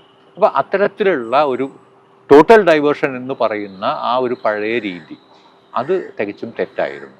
പിന്നെ കരാറുകൾ വന്ന വഴി മുല്ലപ്പെരിയാർ നമുക്കറിയാം. ഈ ആദ്യഘട്ടത്തിൽ എന്ന് പറയുന്നത് തിരുവിതാംകൂർ രാജാവും ബ്രിട്ടീഷ് ഇന്ത്യ ഗവൺമെൻറ്റും തമ്മിലായിരുന്നു കരാറ്. പക്ഷെ അതിനുശേഷം 1970 ഇത് പുതുക്കുന്ന സമയത്ത് അവിടെയാണ് നമുക്ക് എന്താ പറയുക ഏറ്റവും വലിയ തെറ്റ് പറ്റിയെന്ന് പറയേണ്ടി വരും. ശരിക്ക് അന്ന് ഈ പഴയ കരാറിൻ്റെ വ്യവസ്ഥകളെ അതേപടി അംഗീകരിക്കേണ്ട ഒരു ആവശ്യവും നമുക്കില്ല. പൂർണ്ണമായിട്ടും പഴയ വ്യവസ്ഥകൾ നിലനിർത്തിക്കൊണ്ട് അധികമായിട്ട് വൈദ്യുതി ഉൽപ്പാദിപ്പിക്കാനുള്ള സൗകര്യം കൂടെ ചെയ്തു കൊടുത്തുകൊണ്ടാണ് അന്ന് ഈ കരാറ് ഒപ്പുവയ്ക്കുന്നത്. 999 കൊല്ലം എന്ന് പറയുന്ന ആ ഒരു കണ്ടീഷൻ പോലും മാറ്റാനായിട്ട് അന്ന് തയ്യാറായിട്ടില്ല എന്നുള്ളതാണ്. ആകെ വളരെ മൈനറായിട്ടുള്ള ചില ഫിഷിംഗ് റൈറ്റ് പോലുള്ള ചില കാര്യങ്ങൾ മാത്രമാണ് ഈ വന്നിട്ടുള്ളത്. അപ്പോൾ കേരളത്തെ സംബന്ധിച്ച് കേരളത്തിൻ്റെ ആ പുഴയിന്മേലുള്ള അവകാശങ്ങളെ പൂർണ്ണമായിട്ടും ഇല്ലാതാക്കുന്ന ഒരു സംവിധാനമാണ് ഉണ്ടായിരുന്നത്. പറമ്പിക്കുളം ആളിയാർ പ്രോജക്റ്റിനെ സംബന്ധിച്ച് 58 അതിൻ്റെ ഫസ്റ്റ് എഗ്രിമെൻറ്റ് വരുന്നത്. ഇത് വരുന്ന സമയത്ത് തന്നെ കുറച്ചൊക്കെ എതിർപ്പോടെ ഉണ്ടായിരുന്നു. പനമ്പള്ളി ഗോവിന്ദമേനോൻ ഉൾപ്പെടെയുള്ള ആളുകൾ ഇത് നമുക്ക് ദോഷമാണ് എന്ന കാര്യത്തിൽ തന്നെ ചൂണ്ടിക്കാണിച്ചിട്ടുണ്ടായിരുന്നു. പക്ഷേ കേന്ദ്ര സർക്കാരിൽ നിന്നും തമിഴ്നാട്ടിൽ നിന്നും നല്ല ഉണ്ടായിരുന്നതായിട്ട് കേട്ടിട്ടുണ്ട്. അന്നത്തെ ഗവൺമെൻറ് അതിനെ അനുവദിക്കുകയും എന്നിട്ട് ഈ പെരിയാർ, ചാലക്കുടി പുഴ, ഭാരതപ്പുഴ ഇതിൻ്റെ വിവിധ കൈവഴികളാണ്. അതിൽ 9 അണക്കെട്ടുകൾ പണ്ടിട്ട് അതിൽ ഒരെണ്ണം മാത്രമാണ് കേരളത്തിൻ്റെ ഭാഗത്തുള്ളത്, കേരള ഷോളയാർ. അത് സത്യത്തിൽ ഈ കരാറിൻ്റെ ഭാഗമായതിൻ്റെ ദോഷങ്ങൾ അനുഭവിക്കുന്നവരാണ് ഞങ്ങൾ. അത് കരാറിൻ്റെ ഭാഗമാവേണ്ട ആവശ്യമില്ല, അത് ഇൻഡിപെൻഡൻ്റ് ആയിട്ട് തന്നെ നിൽക്കാവുന്നതാണ്. ആകെ മുകളിൽ നിന്ന് എത്ര വെള്ളം കിട്ടണം എന്നുള്ളതിനെ സംബന്ധിച്ച പ്രൊവിഷൻ മാത്രമേ ആവശ്യമുള്ളൂ. അതിൻ്റെ പവർ ജനറേഷനും ഇല്ലേ അവിടെ? പവർ ജനറേഷൻ അത് ഈ ഹൈഡ്രോ ഇലക്ട്രിക് പ്രോജക്റ്റ് ആണ് ഇത്. അപ്പോൾ ഇത് സ്വതന്ത്രമായിട്ടും നമുക്ക് കൈകാര്യം ചെയ്യാൻ പറ്റേണ്ട ഒരു പ്രോജക്റ്റ് സത്യത്തിൽ ഈ പറമ്പിക്കുളം ആളിയാർ പദ്ധതിയുടെ ഭാഗമാക്കിക്കൊണ്ട് കൂടുതൽ ദോഷമാക്കുകയാണ് ചെയ്തത്. അപ്പോൾ ആ കരാറിനെ സംബന്ധിച്ചും വലിയ തോതിലുള്ള വീഴ്ചകൾ നമുക്ക് സംഭവിച്ചിട്ടുണ്ട്. നമ്മുടെ അവകാശങ്ങളെ മുഴുവനായിട്ട് ഈ ചാലക്കുടി പുഴയെ സംബന്ധിച്ചും ഭാരതപ്പുഴയെ സംബന്ധിച്ചും തമിഴ്നാട്ടിൽ കുറേ കാച്ച്മെൻറ്റ് ഏരിയ ഉള്ളതാണ്. അപ്പോൾ അതുകൊണ്ട് അവിടുത്തെ വെള്ളത്തിന് അവർക്ക് അവകാശം ഉണ്ടെന്ന് പറഞ്ഞു കഴിഞ്ഞാൽ നമുക്കത് അംഗീകരിക്കാം. പക്ഷേ ഇതിനകത്തൊരു പ്രശ്നം എന്താണെന്ന് പറഞ്ഞു കഴിഞ്ഞാൽ ശരിക്ക് ചാലക്കുടി പുഴയെ സംബന്ധിച്ച് അവർക്ക് അതിൻ്റെ വൃഷ്ടിപ്രദേശങ്ങളിൽ അവർക്ക് വെള്ളത്തിൻ്റെ കാര്യമായിട്ട് ആവശ്യമില്ല. ഇവരത് മറ്റൊരു പുഴത്തടത്തിലേക്ക് ഡൈവേർട്ട് ചെയ്തുകൊണ്ടാണ് അവരതിനെ ഉപയോഗിക്കുന്നത്. അല്ലാതെ നേരെ ഈ ചാലക്കുടി പുഴത്തടത്തിലല്ല ആ വെള്ളം ഉപയോഗിക്കുന്നത്. അതുപോലെ തന്നെയാണ് പെരിയാറിൻ്റെ കഥയും. പെരിയാറിലൊരു ചെറിയ കഷ്ണം മാത്രമാണ് ഈ പറയുന്ന പ്രദേശത്ത് വരുന്നുള്ളൂ. 114 സ്ക്വയർ കിലോമീറ്ററാണ് തമിഴ്നാടിൻ്റെ ഇതിലുള്ളത്. നീരാറും ആനമലയാറും വരുന്ന പ്രദേശം. അത് ഇരവികുളത്ത് നിന്ന് ഉത്ഭവിച്ചിട്ട് കുറച്ച് ഭാഗം തമിഴ്നാട്ടിൽ കൂടെ ഒഴുകിയിട്ട് ഇടമലയാറിലേക്ക് ജോയിൻ ചെയ്യുന്ന സ്ട്രീമാണ്. അപ്പോൾ ഇതിൻ്റെ ആ ഭാഗത്ത് വരുന്നതിനേക്കാൾ കൂടുതൽ വെള്ളമാണ് അവർ കൊണ്ടുപോകുന്നത്. ചാലക്കുടി പുഴയിലും അവരുടെ വൃഷ്ടിപ്രദേശത്ത് വരുന്നതിനേക്കാൾ കൂടുതൽ അളവിൽ വെള്ളമാണ് അവർ കൊണ്ടുപോകുന്നത്. അപ്പോൾ ഇത് എന്താ പറയുക, ഒരു കാലത്ത് നമ്മുടെ ഭരണാധികാരികൾ ചെയ്തിട്ടുള്ള തെറ്റ്, ആ തെറ്റിൻ്റെ ഫലം തലമുറകളോളം അനുഭവിക്കുകയാണ്. മുല്ലപ്പെരിയാർ 999 കൊല്ലത്തേക്കാണെങ്കിൽ പറമ്പിക്കുളം ആളിയാർ കരാറിന് കാലാവധി പോലുമില്ല, അത് അനന്തമായിട്ട് നിൽക്കുന്നതാണ്. അപ്പം ഇത് എന്താ പറയുക, ഇതിന് പരിഹാരം കാണുക എന്നുള്ളത് വളരെ പ്രധാനമാണ്. നിർഭാഗ്യവശാൽ ഈ മുല്ലപ്പെരിയാറിനെ സംബന്ധിച്ചാണ് എന്നുണ്ടെങ്കിൽ ആക്ച്വലി ഇപ്പോൾ അതിൻ്റെ ഒരു സേഫ്റ്റി എന്ന് പറയുന്നതാണ് പ്രധാനപ്പെട്ട വിഷയമായിട്ട് നമ്മൾ കാണുന്നത്. ആ സേഫ്റ്റിയെ സംബന്ധിച്ചാണ് എന്നുണ്ടെങ്കിലും അവിടുത്തെ വാട്ടർ ലെവൽ താഴ്ത്തി കൊണ്ടുവരിക എന്നുള്ളതാണ് അടിയന്തരമായി ചെയ്യേണ്ടത്. നിർഭാഗ്യവശാൽ അതിനനുസരിച്ചല്ല കാര്യങ്ങൾ പോകുന്നത്. ഈ കേരളത്തിലെ നദികൾ നേരിടുന്ന മറ്റൊരു ഭീഷണിയാണല്ലോ ഈ മലിനീകരണത്തിന്റെ പ്രശ്നം. ഇപ്പോൾ പെരിയാർ പോലുള്ള നദികളിലാണെങ്കിൽ ഇപ്പോൾ വ്യാവസായിക മലിനീകരണം, രാസമലിനീകരണത്തിന്റെ പ്രശ്നങ്ങൾ നേരിടുന്നുണ്ട്. ചാലക്കുടി പുഴയും അത്തരം ഇപ്പോൾ കാതിക്കുടം നിറ്റാജലാറ്റിന്റെ ഒക്കെ രാസമലിനീകരണത്തിന്റെ പ്രശ്നങ്ങളെ നേരിട്ടിരുന്നു. അതുപോലെ തന്നെ ഈ ജൈവ അജൈവ വസ്തുക്കളുടെ മലിനീകരണവും പ്ലാസ്റ്റിക് അടക്കമുള്ള മാലിന്യങ്ങളും ഒക്കെ പുഴകൾ രൂക്ഷമായിട്ടുള്ള പ്രതിസന്ധി നേരിടുന്നുണ്ട്. ഇതിനെയൊക്കെ മോണിറ്റർ ചെയ്യാൻ എന്തെങ്കിലും സംവിധാനങ്ങൾ സംസ്ഥാന തലത്തിൽ ഇപ്പോൾ ഉണ്ടോ? നമുക്ക് വാസ്തവത്തിൽ നമ്മുടെ മലിനീകരണ നിയന്ത്രണ ബോർഡുകളുടെ ചുമതല എന്ന് പറയുന്നത് ഇത്തരം കാര്യങ്ങളാണ്. ഇപ്പോൾ ഈ ജലാശയങ്ങളിലായാലും മറ്റു സ്ഥലങ്ങളിലായാലും മലിനീകരണം ഉണ്ടാവാതെ നോക്കുക എന്നുള്ളത് അവരുടെ ഉത്തരവാദിത്വമാണ്. ഇത്തരം വ്യവസായശാലകളുള്ള സ്ഥലങ്ങളിൽ പീരിയോഡിക്കായിട്ട് അതിൻ്റെ എന്താ പറയുക വാട്ടർ സാമ്പിൾ എടുക്കുകയും മറ്റു തരത്തിലുള്ള കാര്യങ്ങൾ ചെയ്യുകയും ചെയ്തുകൊണ്ടിരിക്കേണ്ട ചുമതല അവരുടെയാണ്. നിർഭാഗ്യവശാൽ അവരവരുടെ ഉത്തരവാദിത്വങ്ങൾ ആത്മാർത്ഥമായിട്ട് നിർവഹിക്കുന്നു എന്ന് പറയാൻ കഴിയില്ല. അഥവാ പലപ്പോഴും പലതരത്തിലുള്ള സമ്മർദ്ദങ്ങൾക്ക് വഴിപ്പെട്ട് മാത്രമേ അവർക്ക് പ്രവർത്തിക്കാൻ കഴിയുന്നുള്ളൂ എന്ന് പറയേണ്ടി വരും. അല്ലെങ്കിൽ ഒരു കാരണവശാലും ഈ എന്താ പറയുക പെരിയാറിൽ ഇത്രയധികം വ്യവസായങ്ങളുടെ രാസവിഷങ്ങളുടെ കോക്ടെയിൽ പുഴയിൽ കലരാൻ പറ്റില്ല. അവിടെ ഇടയ്ക്കിടയ്ക്ക് ഇങ്ങനെ ഫിഷ് കില്ലുണ്ടാകുന്നൊരു സാഹചര്യം ഉണ്ടാവാൻ പറ്റില്ല. നിറ്റാജലാറ്റിന് ഇപ്പോഴും എന്താ പറയുക ശുദ്ധീകരിച്ച വെള്ളമൊന്നുമല്ല പുഴയിലേക്ക് വിടുന്നത്. പണ്ടത്തേക്കാൾ കുറഞ്ഞിട്ടുണ്ടാവാം, പക്ഷേ കുറയലല്ല ആവശ്യം. മറ്റൊന്ന് എന്താണെന്ന് വെച്ച് കഴിഞ്ഞാൽ പുഴകളെ സംബന്ധിച്ച് ഈ പുഴകൾക്ക് പണ്ടുണ്ടായിരുന്ന ഒരു ക്വാളിറ്റി ഇപ്പോൾ ഇല്ല. ഈ പഴയ കാലത്ത് എന്ന് പറഞ്ഞു കഴിഞ്ഞാൽ പുഴകൾക്ക് രണ്ട് തരത്തിൽ ഒരു സ്വയം ശുദ്ധീകരണ പ്രവർത്തനം നടക്കുന്നുണ്ട്. ഒന്ന് ഒഴുക്ക് കൊണ്ടാണ്. ഒഴുക്കുള്ള സമയത്ത് ഡൈല്യൂഷൻ വരും, അതുകൊണ്ട് തന്നെ കുറേയൊക്കെ എന്താ പറയുക മാലിന്യങ്ങളെ അതിൻ്റെ ഒരു തീവ്രതയെ കുറയ്ക്കാൻ കഴിയും. രണ്ടാമത്തേതും മണലാണ്. അപ്പം മണൽ കിടക്കുമ്പോൾ അതിൽ കൂടെ അരിച്ചു വരുമ്പോൾ അതിൻ്റെ ഒരു അത് ഈ ചില കെമിക്കൽസ് ഒന്നും പറ്റില്ല, അത് മറ്റു പല മാലിന്യങ്ങളെ സംബന്ധിച്ചും അത്തരമുണ്ട്. അപ്പോൾ ഈ രണ്ട് സ്വാഭാവികമായിട്ടുള്ള ശുദ്ധീകരണ പ്രക്രിയയ്ക്കുള്ള സംവിധാനങ്ങളും പുഴകളെ സംബന്ധിച്ച് നഷ്ടപ്പെട്ടു കഴിഞ്ഞു. നീരൊഴുക്ക് വല്ലാതെ കുറഞ്ഞിട്ടുണ്ട്. പല തലങ്ങളിൽ നിന്നുള്ള മാലിന്യങ്ങൾ വരുന്നതുകൊണ്ട് അതിൻ്റെ ഒരു ക്യുമുലേറ്റീവ് ഇമ്പാക്റ്റ് വരുന്നുണ്ട്, ഒരു സഞ്ചിതമായിട്ടുള്ളൊരു ആഘാതം വരുന്നുണ്ട്. ഇത്തരം കാര്യങ്ങളൊന്നും പരിഗണിച്ചുകൊണ്ടല്ല ഇപ്പോഴും ഇൻഡസ്ട്രിയൽ എഫ്ലുവൻസിൻ്റെ സ്റ്റാൻഡേർഡ്സോ ബാക്കി കാര്യങ്ങളോ വച്ചിട്ടുള്ളത്. ഇത് 50 കൊല്ലം മുമ്പ് വാട്ടർ ആക്ട് വന്ന കാലത്തുള്ള മാനദണ്ഡങ്ങൾ തന്നെയാണ് പലപ്പോഴും ഇപ്പോഴും തുടരുന്നത്. ഈ മലിനീകരണ നിയന്ത്രണ ബോർഡ് അല്ലാതെ നമുക്ക് മറ്റൊരു സംവിധാനം ഇല്ലേ അക്കാര്യത്തിൽ? മറ്റൊരു സംവിധാനം ഇപ്പോൾ ഇല്ല. പക്ഷേ ഈ അടുത്ത് കേന്ദ്ര സർക്കാർ ഇൻഡിപെൻഡൻറ്റ് ഏജൻസീസിന് ഈ EIA കണ്ടീഷൻസ് പോലുള്ളതെല്ലാം അതിൻ്റെ നടപ്പാക്കുന്ന കാര്യങ്ങളെല്ലാം പരിശോധിക്കാനുള്ള അനുമതി കൊടുക്കുമെന്ന് പറഞ്ഞിട്ടുള്ള ഒരു ഇത് വന്നിട്ടുണ്ട്. അത് ഈ ഇംപ്ലിമെന്റ് ചെയ്തിട്ടില്ല, പക്ഷെ അത്തരമൊരു ഇത് വരുന്നുണ്ട്. അത് ചിലപ്പോൾ അതൊരു ഇരുതല വാളാവാം എന്നുള്ള ഒരു ആശങ്ക ഞങ്ങളെ പോലുള്ളവർക്കുണ്ട്. അതായത് ഒരു വശത്ത് പൊല്യൂഷൻ കൺട്രോൾ ബോർഡിന് മാത്രം ചെയ്യാൻ പറ്റാത്ത കാര്യം മറ്റു ഏജൻസികൾ കൂടെ വരുന്നു എന്നുള്ളത് ഒരു പരിധി വരെ സ്വാഗതം ചെയ്യാം. പക്ഷെ വരുന്ന ഏജൻസീസ് പ്രൈവറ്റ് ഏജൻസീസ് ആവുകയും അവരെ ഈ പല താല്പര്യങ്ങൾ സ്വാധീനിക്കുകയും ചെയ്യുന്ന ഒരു അവസ്ഥ ഉണ്ടെന്നുണ്ടെങ്കിൽ അത് ബുദ്ധിമുട്ടാണ്. അതിന് പകരം ഇത് ഗവൺമെൻറ് എഞ്ചിനീയറിംഗ് കോളേജുകൾ പോലുള്ള സ്ഥാപനങ്ങളോ അല്ലെങ്കിൽ പ്രധാനപ്പെട്ട ഗവേഷണ സ്ഥാപനങ്ങളെയോ ആണ് ചുമതലപ്പെടുത്തുന്നതെന്നുണ്ടെങ്കിൽ അത്ര പ്രശ്നം വരും. ഈ റെഗുലർ മോണിറ്ററിംഗ് ഉണ്ടോ അത്തരത്തിൽ? പുഴയുടെ ഈ ജലത്തിന്റെ ശുദ്ധജലത്തിന്റെ മോണിറ്ററിംഗ് നടക്കുന്നുണ്ടോ? പെരിയാറിലൊക്കെ ഒരു പരിധി വരെ ഉണ്ട്. അപ്പം അവർക്ക് ഈ ഒരു നിശ്ചിത സമയത്ത് പരിശോധിച്ചോളണം എന്നുള്ള നിബന്ധനയുണ്ട്. മറ്റു പലയിടത്തും അതില്ല.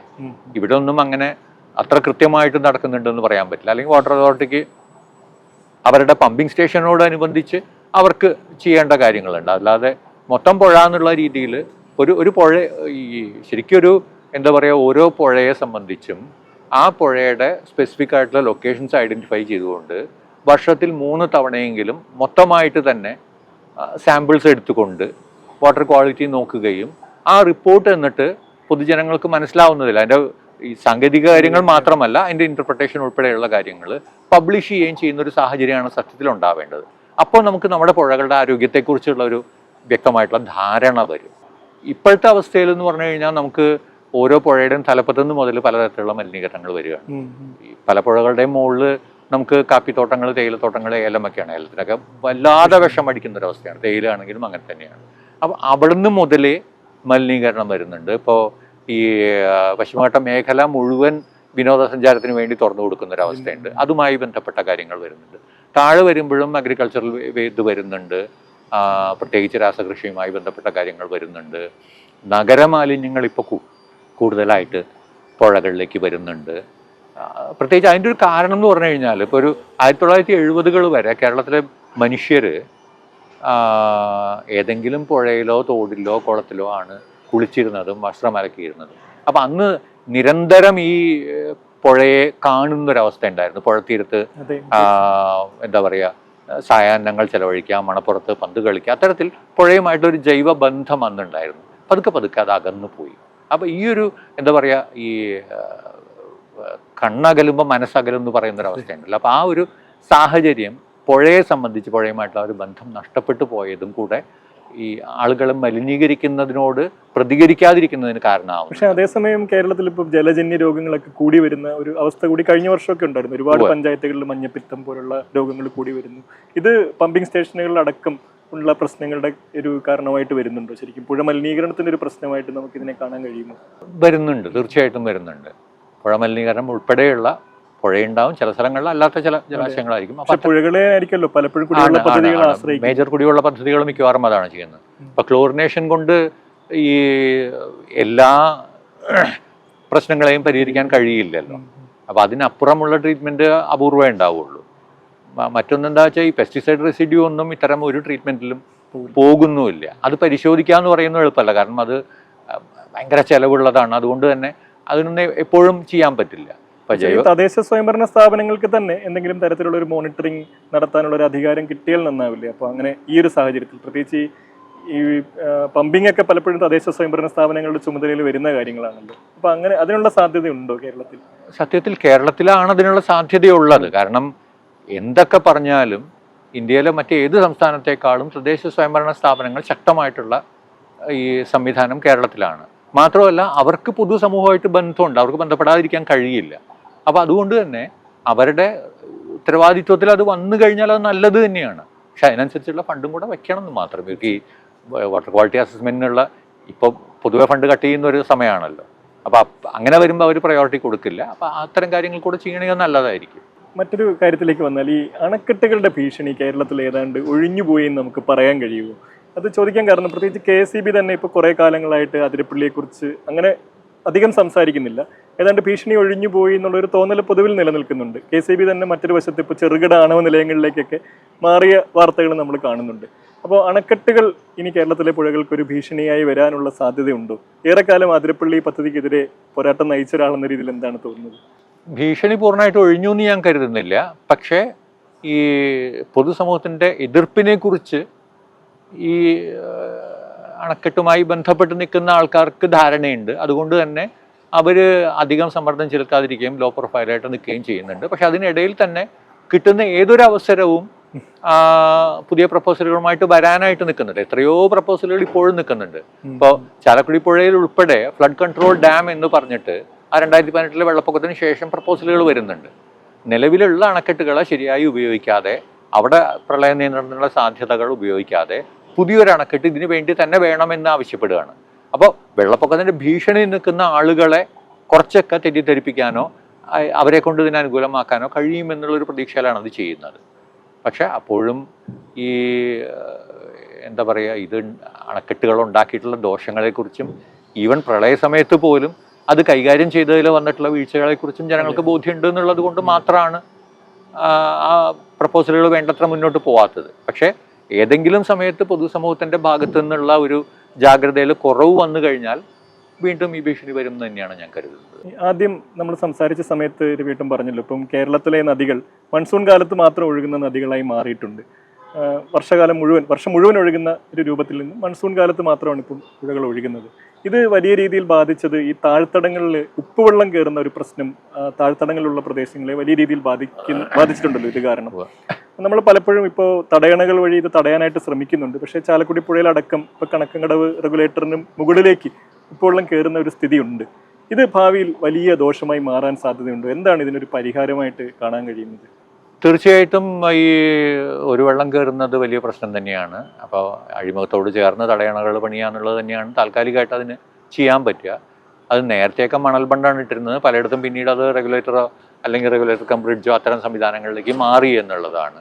ഒരു പക്ഷേ കൂടുതൽ നല്ലത് മണൽ ബണ്ട് തന്നെയാണ്. അത് ആവർത്തനം വരുന്നുണ്ട്, ഓരോ വർഷവും ചെയ്യണം എന്നുള്ളതാണ്. പക്ഷേ ഒരു ജൈവ വ്യവസ്ഥ നോക്കുമ്പോൾ മണൽ ബണ്ടാണ് കുറെ കൂടെ നല്ലത്. പക്ഷെ പ്രധാന കാര്യം എന്ന് പറയുന്നത് പുഴകളുടെ സ്വാഭാവിക വേനൽക്കാല നീരൊഴുക്ക് ഗ്രാജ്വലി കൂട്ടിക്കൊണ്ടുവരിക എന്നുള്ളതാണ്. അത് ഉയർന്ന വൃഷ്ടി പ്രദേശങ്ങളുടെ പരിസ്ഥിതി പുനഃസ്ഥാപനം ഉൾപ്പെടെയുള്ള കാര്യങ്ങളിൽ കൂടെ മാത്രമേ സാധ്യമാവുകയുള്ളൂ. ഇതിനിടയിൽ പക്ഷേ കടൽ ജലനിരപ്പ് ഉയരുകയാണ് എന്നുള്ളതും കടൽക്ഷോഭം രൂക്ഷമാകുന്നുണ്ടെന്നുള്ളതും നമ്മൾ മനസ്സിലാക്കുകയും വേണം. അപ്പോൾ പഴയൊരു അവസ്ഥയല്ല. ഒരു പക്ഷേ നമ്മൾ എത്രയൊക്കെ പറഞ്ഞാലും ഇപ്പോൾ പുഴയുടെ ഒരു പുനരുജ്ജീവനത്തെക്കുറിച്ച് പറയുമ്പോഴും നമുക്കൊരു പ്രിസ്റ്റൈൻ കണ്ടീഷനിലേക്ക് ഒരിക്കലും പുഴകൾ തിരിച്ചു കൊണ്ടുവരാൻ പറ്റും എന്ന് എനിക്ക് തോന്നുന്നില്ല സമീപകാലത്തെങ്കിലും. അപ്പോൾ അത് പതുക്കെ പതുക്കെ നമുക്ക് ഭേദപ്പെടുത്താം എന്ന് മാത്രമേ പ്രതീക്ഷിക്കാൻ പറ്റുള്ളൂ. പഴയ അവസ്ഥ അല്ലെങ്കിലും അതിനേക്കാൾ ഒരു കുറെയെങ്കിലും ആരോഗ്യമുള്ള ഒരു കണ്ടീഷനിലേക്കെങ്കിലും കൊണ്ടുവരാമെന്നേ പ്രതീക്ഷിക്കാം. എന്നാലും സർക്കാർ തലത്തിലൊക്കെ ഈ ഒരുവെള്ള ഭീഷണി എത്രത്തോളം മനസ്സിലാക്കപ്പെടുന്നുണ്ട്? ഡിപ്പാർട്ട്മെന്റ് തലത്തിൽ ഇപ്പോൾ ഇറിഗേഷൻ ഡിപ്പാർട്ട്മെന്റിന് അതിനെക്കുറിച്ചുള്ള ധാരണയൊക്കെ ഉണ്ട്. പക്ഷെ അപ്പോഴും ഈ ഒരു പരിഹാരത്തിന് അപ്പുറമൊന്നും, അതായത് തടയണ കിട്ടുക എന്നുള്ള ഒരു പരിഹാരത്തിന് അപ്പുറമൊന്നും കാണുന്നില്ല. ഇപ്പം ഈവൻ ഇടനാട്ടിലാണെങ്കിലും വാട്ടർ ലെവൽ താഴ്ന്നു കഴിഞ്ഞാൽ അതിന് തടയണ വയ്ക്കുക എന്നുള്ളതാണ് അവരുടെ പരിഹാരം. സത്യത്തിൽ പ്രധാന പുഴകളിൽ ഈ അഴിമുഖത്ത് ചെയ്യുന്ന അല്ലാതെ ഇടയിൽ തടയണ വയ്ക്കുന്നത് അത്ര ശാസ്ത്രീയമൊന്നുമല്ല. ഒരു റിവർ ഇക്കോളജിയുമായി ബന്ധപ്പെട്ട് നോക്കിക്കഴിഞ്ഞാൽ, അല്ലെങ്കിൽ അതുമായി ബന്ധപ്പെട്ട മറ്റു കാര്യങ്ങൾ നോക്കിക്കഴിഞ്ഞാൽ, റിവർ സയൻസ് വെച്ച് നോക്കിക്കഴിഞ്ഞാൽ ഉയർന്ന പ്രദേശങ്ങളിലെ സ്ട്രീംസിൽ ഗള്ളി പ്ലഗിങ് പോലുള്ള സംവിധാനങ്ങൾ ചെയ്യാം. അത് വാട്ടർഷെഡ് ഈ നീർത്തട ഈ വികസന പ്രവർത്തനങ്ങളുടെ ഭാഗമായിട്ട് അത്തരം കാര്യങ്ങൾ ചെയ്യാം. അല്ലാതെ പ്രധാന പുഴയിൽ തടയണകൾ എന്ന് പറയുന്നത് ശരിക്ക് ഇപ്പോൾ നമ്മൾ മണൽ വാരി പുഴയെ വല്ലാതെ താഴ്ത്തിയത് കൊണ്ട് വാട്ടർ ലെവൽ ഉയർത്താൻ വേണ്ടി ചെയ്യുന്ന ഒരു താൽക്കാലിക സംവിധാനമായിട്ട് മാത്രമേ കാണാൻ പറ്റുള്ളൂ. അത് തന്നെ ഒരു നിയന്ത്രണവും ഇല്ലാതെ കൂടുതൽ വെച്ച് കഴിഞ്ഞാൽ ഗുണത്തിലധികം ദോഷം ചെയ്യുകയും ചെയ്യും.